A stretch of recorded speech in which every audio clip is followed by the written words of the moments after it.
ക്രൂശിന്മേൽ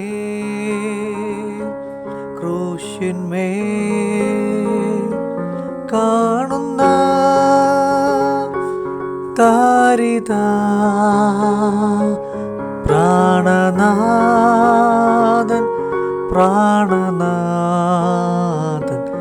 N പേർക്കായി ചാകുന്നു. പ്രാണനാഥൻ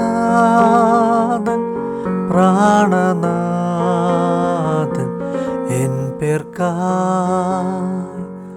ചാകുന്നു. സുഭാഷിതം. എന്നാൽ യഹോവ എന്നോട്, അത് ഭണ്ഡാരത്തിൽ ഇട്ടുകളക, അവർ എന്നെ മതിച്ചിരിക്കുന്ന മനോഹരമായൊരു വില തന്നെ എന്ന് കൽപ്പിച്ചു. അങ്ങനെ ഞാൻ ആ 30 വെള്ളിക്കാശ് വാങ്ങി യഹോവയുടെ ആലയത്തിലെ ഭണ്ഡാരത്തിൽ ഇട്ടുകളഞ്ഞു. And the lord said to me, throw it to the potter, that pricely price they set on me. So I took the 30 pieces of silver and threw them into the house of the Lord for the potter. സക്കറിയ പ്രവചനം 11-ാം അധ്യായം ഇസ്രയേലുമായുള്ള ദൈവത്തിന്റെ ബന്ധത്തെ പ്രതിനിധീകരിക്കുന്ന പ്രവർത്തനങ്ങളുടെ ഒരു വിവരണ ഭാഗമാകുന്നു. 10-ാം അധ്യായം മുതൽ 11-ാം അധ്യായത്തിന്റെ 3-ാം വാക്യം വരെ ഇസ്രയേൽ തങ്ങളുടെ ഇടയനും രാജാവുമായവനെ ഉപേക്ഷിച്ച് കള്ള ഇടയന്മാരുടെ പിന്നാലെ പോയതുകൊണ്ട് അവർക്കുണ്ടായ പരാജയം പറഞ്ഞതിന് ശേഷം 4 മുതൽ 13 വരെയുള്ള വാക്യങ്ങളിൽ നല്ല ഇടയനെ കുറിച്ച് വിവരിച്ചിരിക്കുന്നു. എന്നാൽ യഹൂദ ജനം ഈ ഇടയനിൽ സന്തോഷിച്ചില്ല. അവനെ അവർ നിരസിച്ചു കളഞ്ഞു എന്നുള്ളതിന്റെ വിവരണമാണ് 4 മുതൽ 17 വരെയുള്ള വാക്യങ്ങളിൽ. ലോകത്തെ രക്ഷിക്കുവാൻ കടന്നു വന്ന നല്ല ഇടയനായ യേശുവിനെ ജനം നിരസിച്ചു കളഞ്ഞു. 12-13 വാക്യങ്ങളിൽ ഇടയന്റെ കൂലിയായി 30 വെള്ളിക്കാശ് നൽകുന്നതായി എഴുതിയിരിക്കുന്നു. ഈ തുച്ഛമായ തുക അദ്ദേഹത്തിന്റെ സേവനത്തോടുള്ള അവരുടെ അവജ്ഞയും മൂല്യമില്ലായ്മയെയുമാണ് സൂചിപ്പിക്കുന്നത്. ഈ വെള്ളിക്കാശ് ഭണ്ഡാരത്തിലേക്ക് എറിഞ്ഞു കളയുവാൻ നിർദ്ദേശിക്കുന്നു. ഇംഗ്ലീഷിൽ നാം വായിച്ചത്, കുശവന്റെ നിലം വാങ്ങുന്നതിന് വേണ്ടിയാണ് ഭണ്ഡാരത്തിലേക്ക് ഈ കാശ് എറിഞ്ഞു കൊടുത്തത്. ഈ വീക്ഷണങ്ങളെല്ലാം ഭൂമിയിലേക്ക് അവതരിക്കുവാനിരിക്കുന്ന യേശു കർത്താവിന്റെ ക്രൂശ് മരണത്തോട് ബന്ധപ്പെട്ട കാര്യങ്ങളാണ് എന്ന് ദൈവവചനം പഠിപ്പിക്കുന്നു.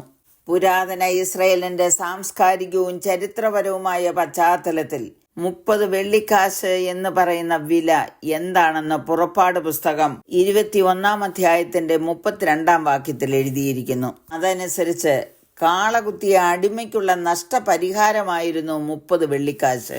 മത്തായി 26-15 എഴുതിയിരിക്കുന്നത്, യേശുവിനെ കാണിച്ചു കൊടുത്ത യൂദയ്ക്ക് മഹാപുരോഹിതന്മാർ 30 വെള്ളിക്കാശ് തൂക്കിക്കൊടുത്തു എന്ന്.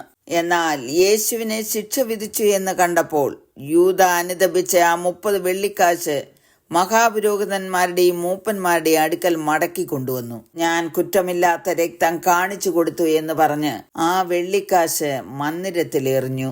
അത് രക്തവിലയാകയാൽ ശ്രീഭണ്ഡാരത്തിൽ ഇടുന്നത് വിഹിതമല്ല എന്ന് പറഞ്ഞ് മഹാപുരോഹിതന്മാർ പരദേശികളെ കുഴിച്ചിടുവാൻ കുശവന്റെ നിലം വാങ്ങി. യേശു ജനിക്കുന്നതിന് ഏതാണ്ട് 500 വർഷങ്ങൾക്ക് മുമ്പ് സക്കറിയ പ്രവാചകൻ പ്രവചിച്ചത് അതുപോലെ സംഭവിച്ചു. വിശ്വാസികൾ സ്വന്തം പ്രവൃത്തികളെയും മനോഭാവങ്ങളെയും കുറിച്ച് ചിന്തിക്കുവാൻ ഈ ഭാഗം വെല്ലുവിളിക്കുന്നു. നാം വായിച്ച കുറിവാക്യത്തിന്റെ പ്രാധാന്യം അതിന്റെ ചരിത്രപരവും പ്രാവചനികവുമായ നിവൃത്തിക്ക് അപ്പുറം ദൈവം തന്റെ ജനത്തിന് നൽകുന്ന മൂല്യത്തെയും നമ്മെ വീണ്ടെടുക്കുവാൻ യേശു കർത്താവ് സഹിച്ച ക്രൂശ് മരണത്തെയും ഓർമ്മപ്പെടുത്തുന്നു.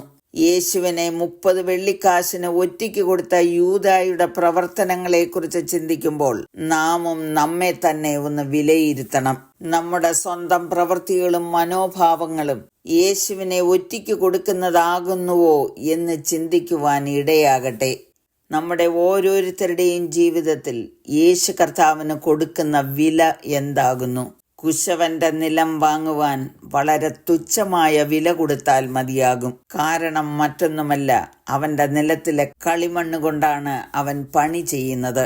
ആ ഭൂമി പരദേശികളെ കുഴിച്ചിടുവാൻ അവർ വാങ്ങി. യേശു വിലയില്ലാതായി തീർന്നത് നമുക്ക് ഓരോരുത്തർക്കും വില നൽകി സ്വർഗരാജ്യത്തിൻ്റെ മഹിമയ്ക്കായി ഉപയോഗിക്കുവാനാണെന്ന് മറന്നു പോകരുത്. God bless you all with these words. മനുഷ്യാനിൻ സർവ്വലോകവും നേടിയാലും നിന്റെ ആത്മാവിനെ നീ നഷ്ടമാക്കിയാൽ എന്ത് പ്രയോജനം, എന്ത് പ്രയോജനം? ഹേ മനുഷ്യാ, നീ സർവ്വലോകവും നേടിയാലും നിന്റെ ആത്മാവിനെ നീ നഷ്ടമാക്കിയാൽ എന്ത് പ്രയോജനം, എന്ത്